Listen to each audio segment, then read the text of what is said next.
దేశవ్యాప్తంగా ప్రఖ్యాత విద్యా సంస్థలలో బీఆర్క్ బి ప్లానింగ్ కోర్సుల్లో ప్రవేశాల కోసం జనవరి 30న నిర్వహించిన జేఈఈ పేపర్ 2 పరీక్ష ఫలితాలు తాజాగా ప్రకటించబడ్డాయి. ఫిబ్రవరి 15న ప్రిలిమినరీకి విడుదల చేసి అభ్యంతరాలను స్వీకరించిన అధికారులు 22వ తేదీన తుది కీని విడుదల చేశాయి. తాజాగా జేఈఈ మెయిన్ సెషన్ 1 పేపర్ 2 ఫలితాలు కూడా విడుదలయ్యాయి. ఈ పరీక్షలో పీడబ్ల్యూబీడీ కేటగిరీలో జాతీయ స్థాయిలో అగ్రస్థానంలో నిలిచిన వ్యక్తి శ్రీసాయి హిమినేష్. ఈ కుర్రాడు 99.53% స్కోర్ చేసి టాపర్గా నిలిచాడు.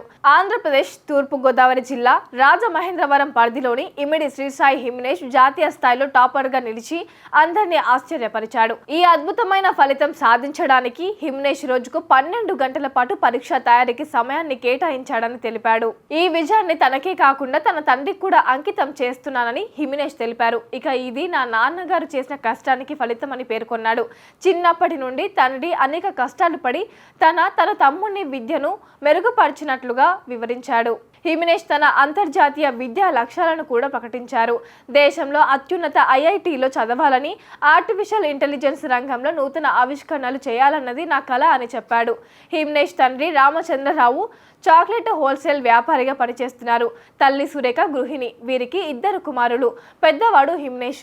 ఈ కుర్రాడు వేగంగా అభివృద్ధి చెందుతున్న సాంకేతిక రంగంలో తన చాపలాటను అర్థవంతంగా సాగిస్తూ దేశానికి అద్భుతమైన సేవలు అందించాలని కోల్పోని ఆశయంతో ముందుకు సాగుతున్నాడు.